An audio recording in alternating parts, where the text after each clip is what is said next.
Hi everyone, welcome to Fire Mountain Gems and Beads Jewelry Making Studio. We have done some really great videos lately on various types of seed bead techniques, especially tubular techniques.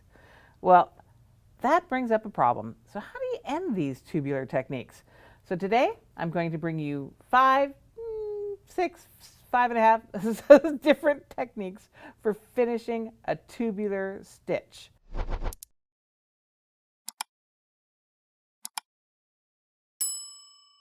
So this is a Dutch spiral. That's not really important. What's important is how we finish it.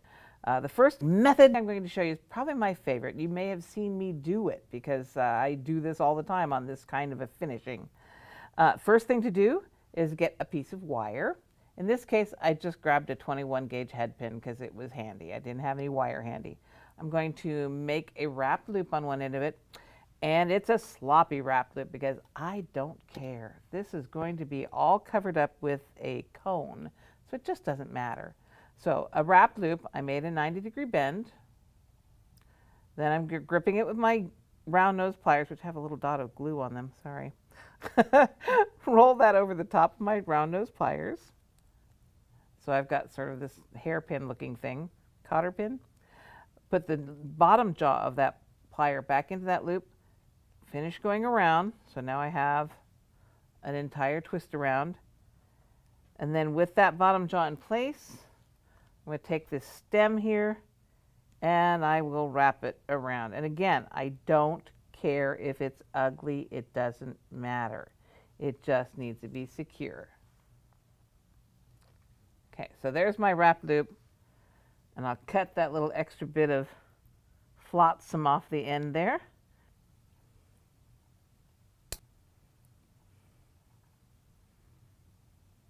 And now this, I'm going to sew it onto the end of my Dutch spiral.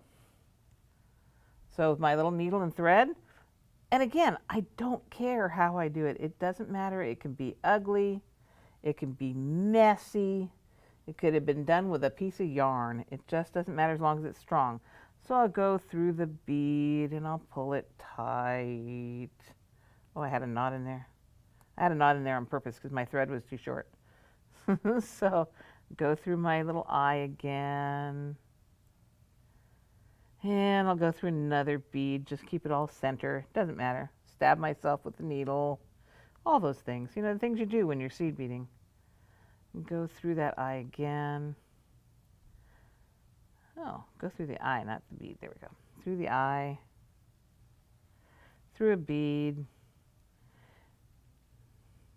Through the eye. So when I feel that that is strong enough, secure enough, that I'm not going to break my necklace. Remember, all the weight of your necklace is going to be hanging from this juncture here. I will start to just weave this down into my beads, prayerfully changing direction a few times, because that's what gets that bead in there. And then occasionally I'll make a half hitch. Y'all know how to make a half hitch? A half hitch is a knot. It's a loop. So I'm going to go under a thread, come back up and go through the loop to make a knot. And this is just all about securing that tail. You can go in and out your beads as often as you like.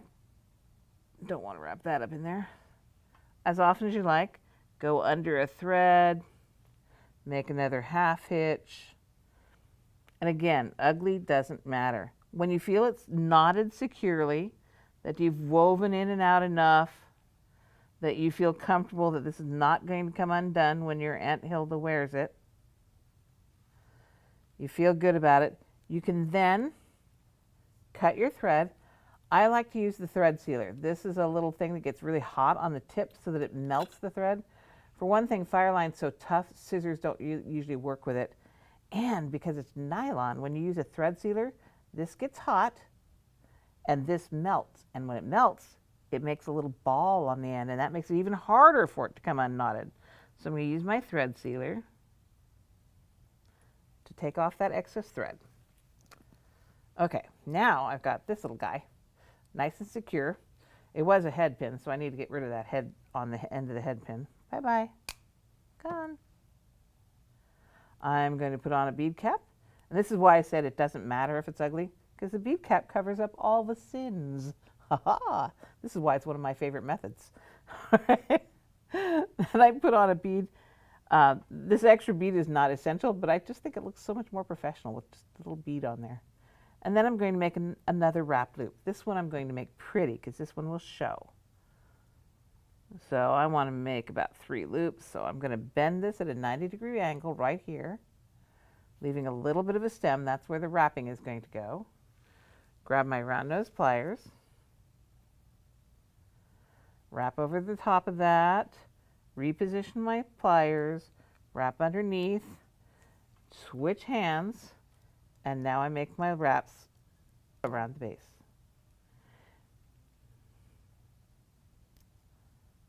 We've done lots of these wrap loops, and I'm sure you can find yet another tutorial on firemountaingems.com on how to do a proper wrapped loop. There we go. See, that's my pretty one. Now I'll nip that off, being careful not to puncture any other people. And I might neaten up my loop a little bit if I need it. And there we go. It is ready now to accept a clasp, or however you want to actually make that clasp onto your Aunt Hilda. That's method number 1. Let me show you another one. All right, so let's try the second technique for finishing. This particular little specimen is a piece of tubular filled netting stitch, and we do have a video on how to do this technique, but that's not important. What's important is how we're going to finish it. And you can do this with lots and lots of different tubular techniques. It doesn't have to be this one. But what I'm going to do, now normally on a filled tubular netting, my next row would be all seed beads. And I would do, just like on the sides, 3 browns, a gold, and 3 browns. But this time I'm going to do 3 browns. Actually, I think these are root beer.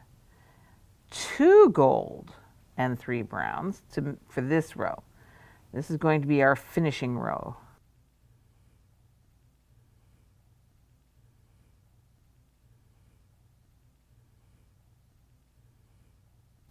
So 3 brown, 2 gold, 3 brown, and as you're supposed to do in filled tubular netting stitch, I'm going to go through this gold here, pull that up, pull that through. There we go. So I've got a little V shape out here. Do it again. 3 brown. I hope my head is not covering up the view. 2 golds and 3 brown.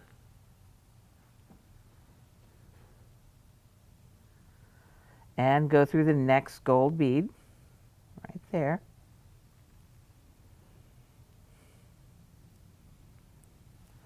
And 1 more.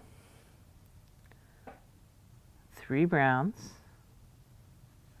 2 golds. These are size 11 delicas, in case you wanted to know.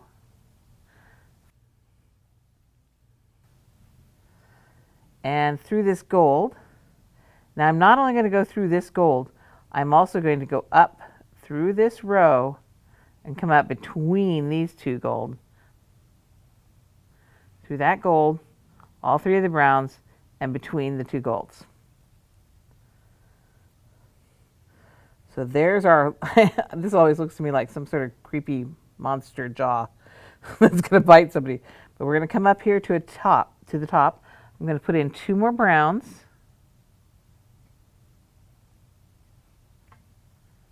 And a red crystal.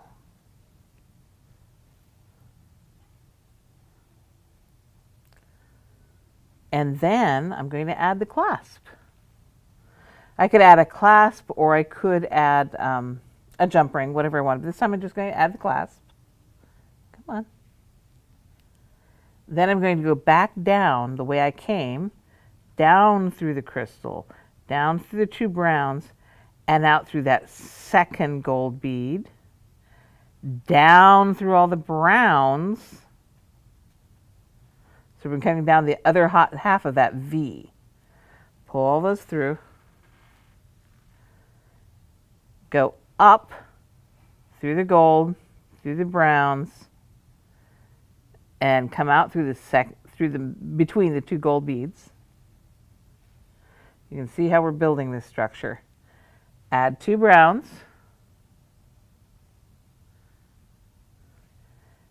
Go through this crystal again.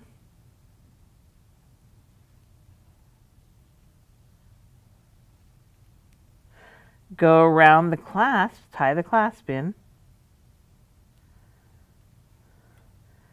and back down.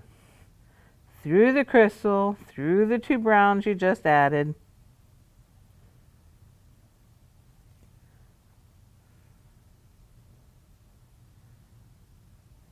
Through the second gold bead, and down through these browns.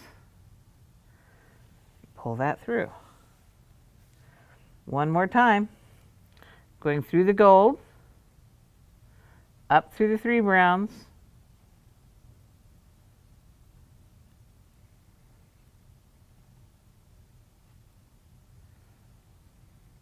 through the first gold bead so that they're coming out between the 2 gold beads. Ah, you're getting it now, aren't you? You can see how it's going to work. This is a cool one. I like this one. Pick up 2 brown beads,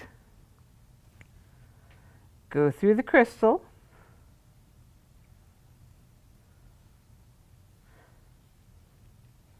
and there you can see how we're finishing that. Now you could have used different colors, you could use different counts, however you want. Down, or through the clasp, and back down through everything.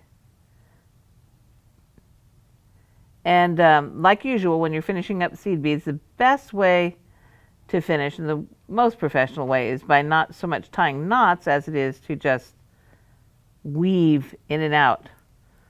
So you can weave yourself in and out of this structure any way you like, change direction a few times.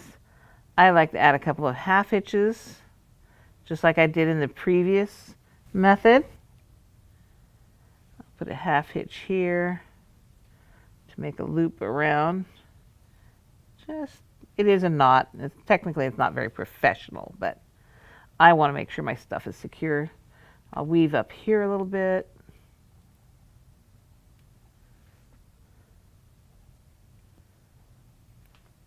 Come on, needle. Make myself a little half hitch right there.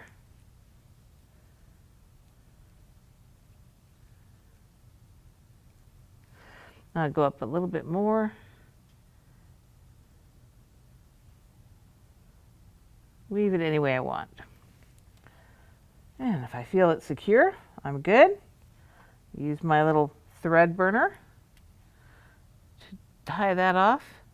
And if I want to be extra secure, I'd even use a little bit of glue, but I think we're good. There we go. And that is method number 2 for how to finish the end of a tubular stitched seed bead project.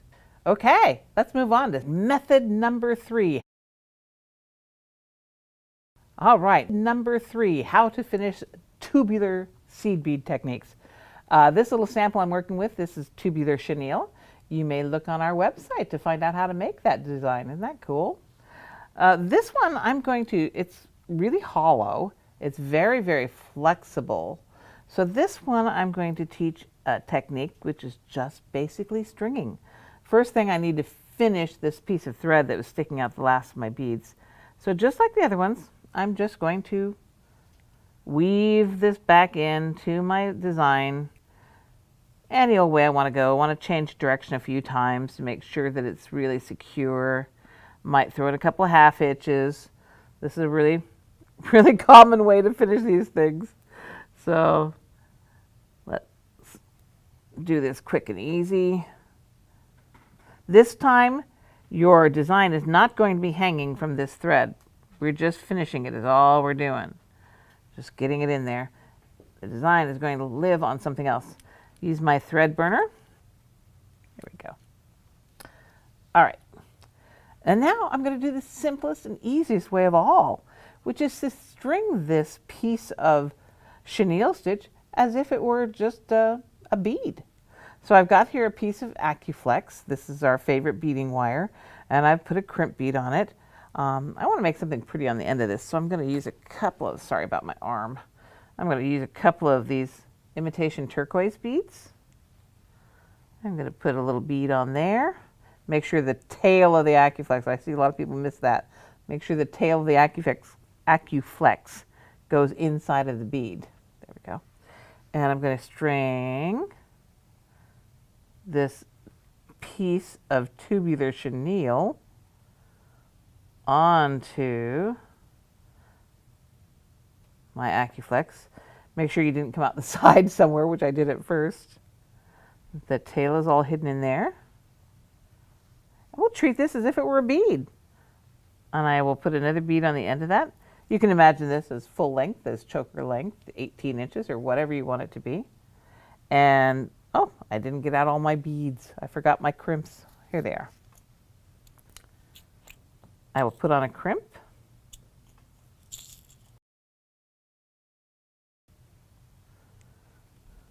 These little crimp tubes, I'm using gold filled because I like how malleable they are. They really seem to crimp really well.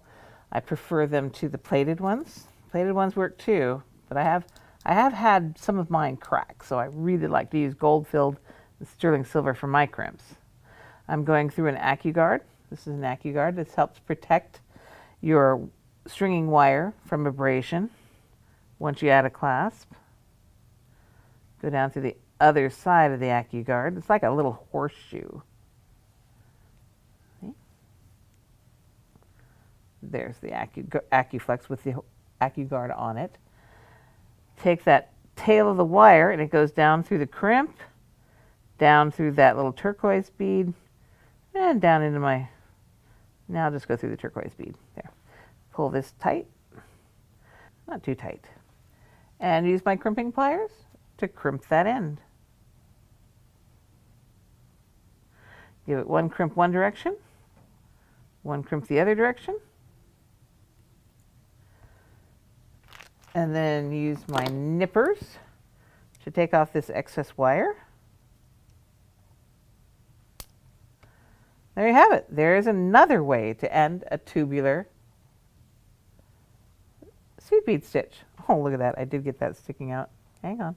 I have to put it back in now. There we go. There. That's number 3.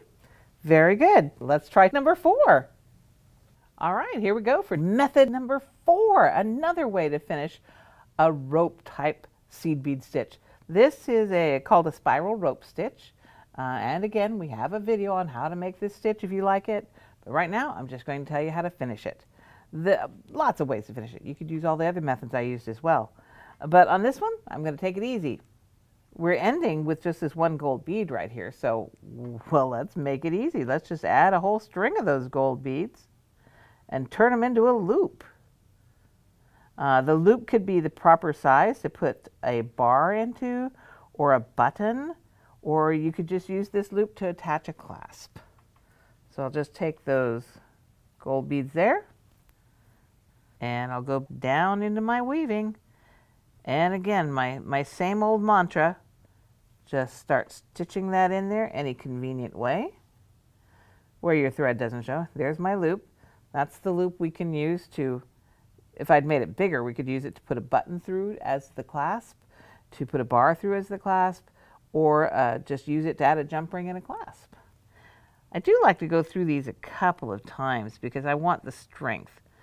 Fireline is a super strong thread, but even so, I get a little nervous about relying on the weight of my entire necklace to hang from one piece of thread.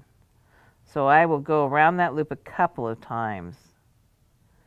But do be careful when you're doing this weaving in and out that you do it in such a way that the thread is always between the beads and you can't really notice it. And keep weaving in and out, up and down, round about, any way that's convenient for you. That will just secure your thread. And we can pretend that I've been in and out 4 or 5 times, been around that loop at least 3 times. One more half hitch. Don't stab yourself in the hand, that's not good. And use your handy dandy thread sealer to melt that. There we go. Method number 4, make a little loop to finish off your tubular stitch. We have more to come. Okay, as promised, I have method number 5, but I want to show you a little bonus too. This tubular stitch is Russian spiral, but remember, you could not even bother with finishing. You could just make that long enough to make a continuous tube and sew the two ends together. No clasp, just slip it over your head. So that's your bonus method to finish. You can always just make a continuous tube. But this last method I want to show you, this is E6000. It's a great gap filling glue. And what I'm going to do is I'm going to stuff a whole bunch of that E6000 into this bead cap right here. And I'm going to just glue the end of this tubular Russian spiral right into there. So a good blob of this, because I want to fill that up with lots of glue. There we go. And I've already finished this by, doing that weaving in and out and a couple of half hitches and all that stuff. And all I have to do now is push it into my bead cap.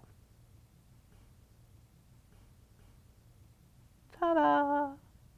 E6000 is very forgiving. Once this dries, I usually let it cure for about 24 hours. I can go back and I can clean up this little bit of schmutz that came out the side. And so, there we have it. Yet another technique for finishing a tubular seed bead stitch. And remember, if you want to learn how to do all of these seed bead techniques, go to firemountaingems.com. There's lots of great content there to teach you wonderful techniques, and of course lots of great supplies you can get. So make sure you like and share, comment, subscribe to all that stuff so we can bring you some more great videos. Thanks for joining me. Happy beading!